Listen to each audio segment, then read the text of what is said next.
Just a little follow-up to the call earlier today, which is a very, very good call. And I'm always amazed and impressed at how much there is.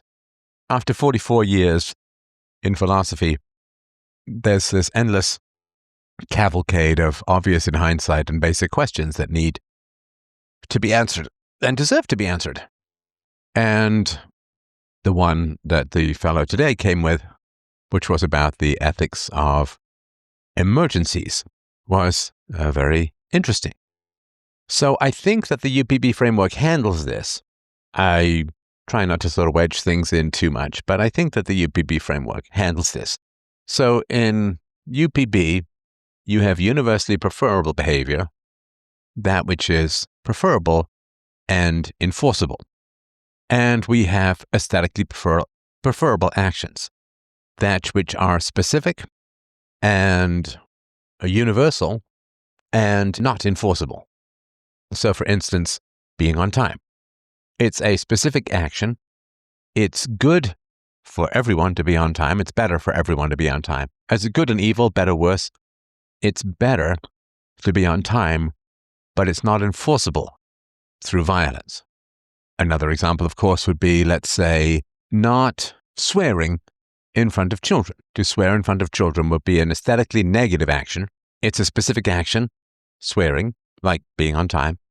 It is universal. It is always better to not swear in front of children, but it's not enforceable violently. It would be enforceable through ostracism or detachment. If somebody keeps swearing in front of your kids, then you just don't hang with them. You don't spend time. Being polite or swearing at people or something like that, being polite, being reasonably diplomatic and so on is better than being, rude or horrible. It's universal in that it's better as a whole. And again, this is the initiation of action, not necessarily response to action. If somebody swears at you, you can swear back. That's sort of the equivalent of self-defense. But it's not enforceable. So not swearing at someone or not being polite rather than rude, it's not enforceable. Because it's better, not good and evil. It's better, worse, not good and evil. And the reason why is that if somebody uses violence against you, you don't have an option. If somebody is late every time you get together, you have the option to avoid that peacefully, right? If somebody pulls a knife on you and says, give me your wallet, right? You don't have the option to avoid that peacefully. You have no responsibility in the matter. But if you have a friend who's always late or swears around your kids, you have a responsibility in the matter because you're voluntarily bringing that person into your life. So aesthetically preferable actions, being nice, not swearing around kids, not swearing at people, being reasonably polite and not, really rude, making a joke about someone's kid that's really harsh and cruel.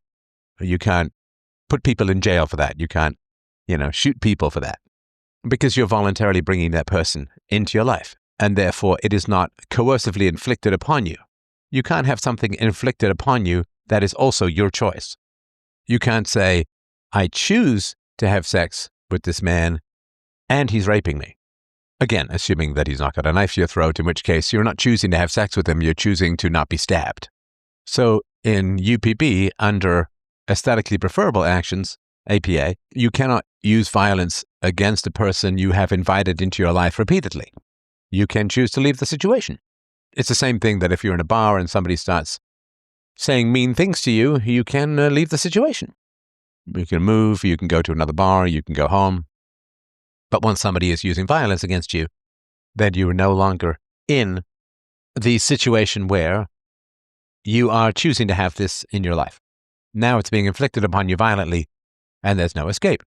There's a sort of tried and true way to get someone in trouble, which is to verbally provoke them until they put hands on you in anger, and then, in many places, this is not legal advice, this is just my amateur understanding.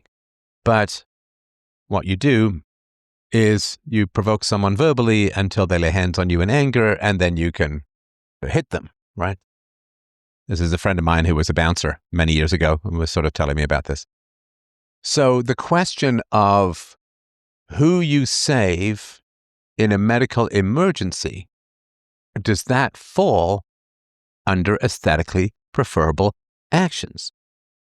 So if you're a doctor, as the fellow said today, you're a doctor, you have one ventilator and two patients who are dying, and they both need the ventilator.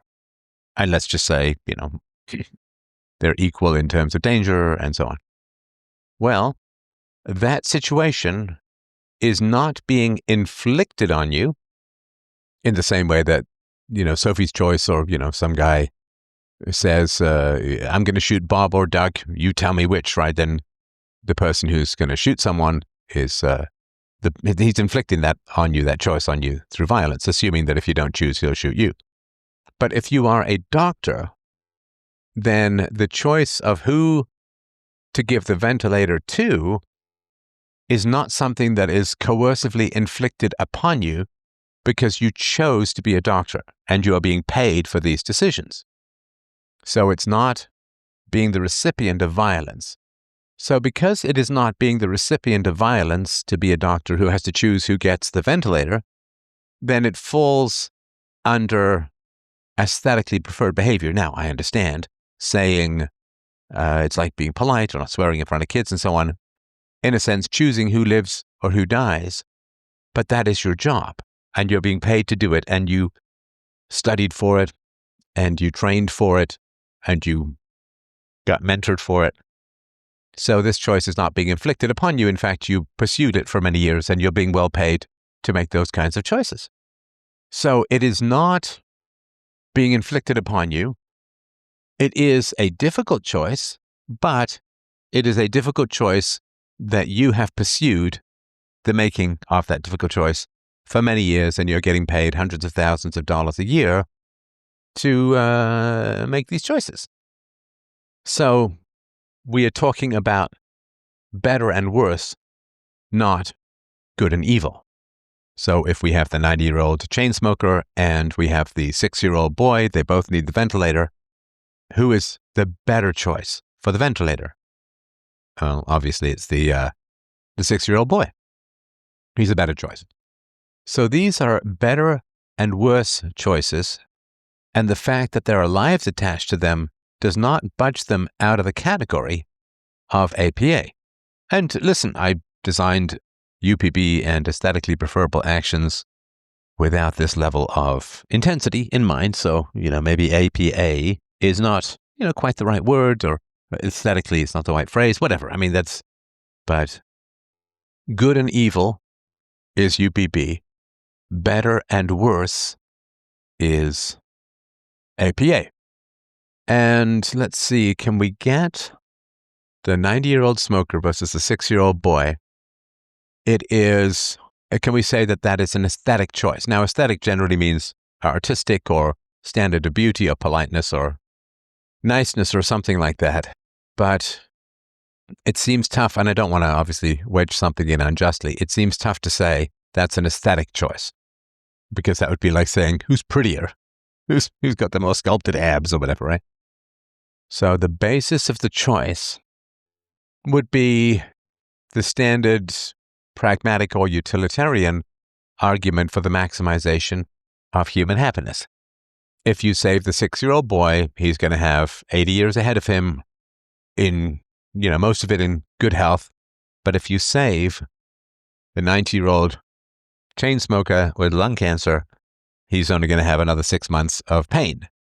So in this sense, you would be maximizing human well-being, human health, and human longevity, if that makes sense.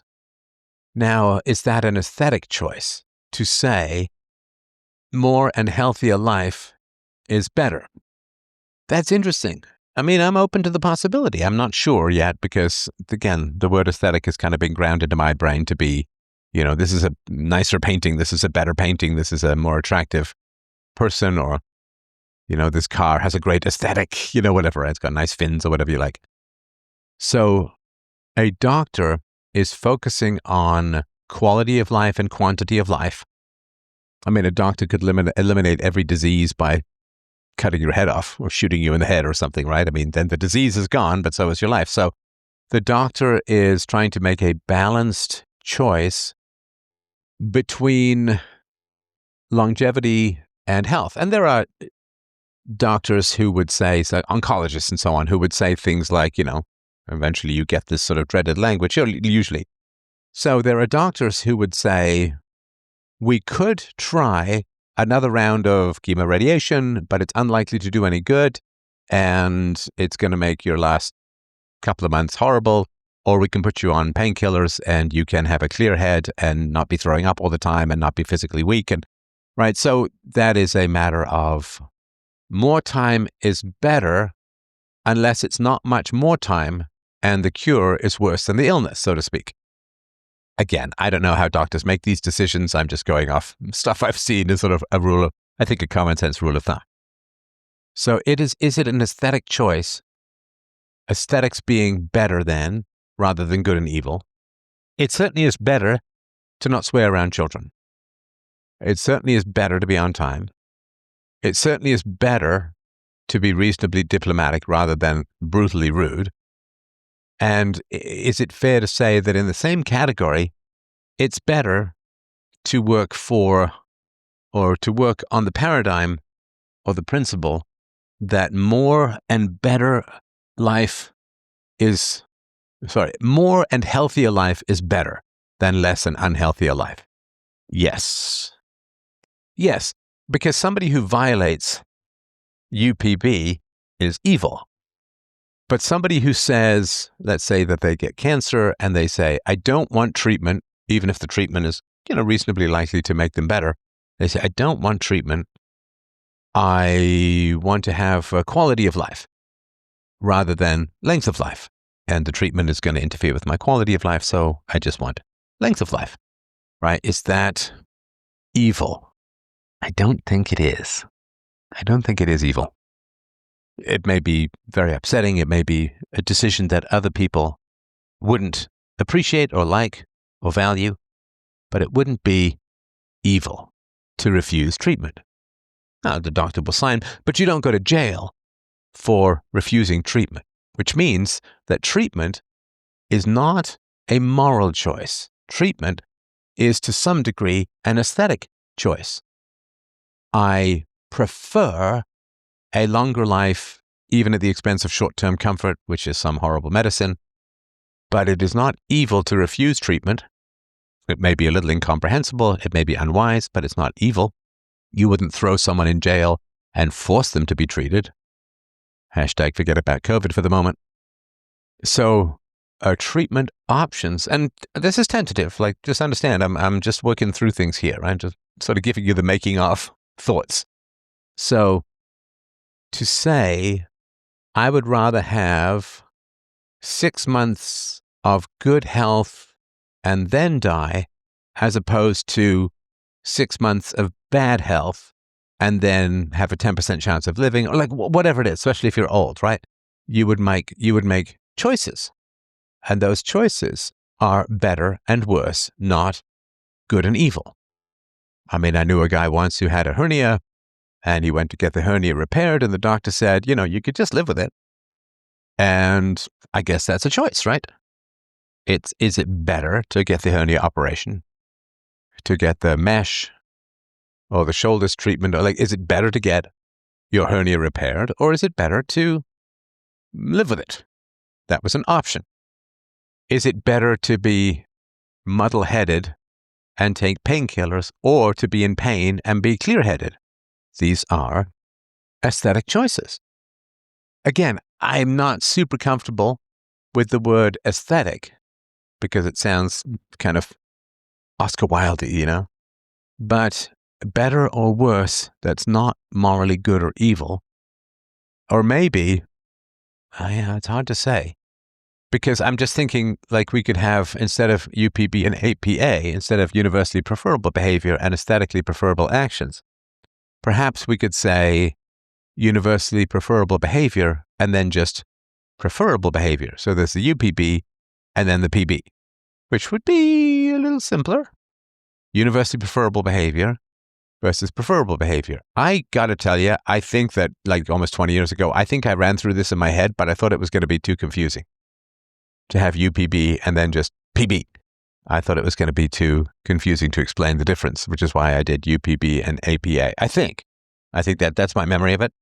So that's interesting. So if you are saying, I prefer, like as I was saying in the show with the fellow, I was saying that I prefer to work out, which means I need an extra 600 to 800 calories a day. I prefer to work out rather than donate the money that I use for my food to somebody who is really hungry. That is aesthetically preferable action because it's not evil for me to work out and for other people perhaps to go hungry. Well, I mean, who knows? Other people might step up, but let's just say other people go hungry because I work out, because I could take the money that I spend on the food that is needed because I work out and instead use it to feed others. So that's aesthetically preferable actions. But see, in that case, it's hard to say. For me, honestly, I'll be honest, it's hard to say. If I don't work out, my quality of life diminishes. But of course, if I don't work out, my quality of life diminishes, but other people's quality of life improves. And it improves, of course, because they have food in their belly, right? Having food in your belly when you're hungry is more important to your quality of life than for me to have my little muscles on my body.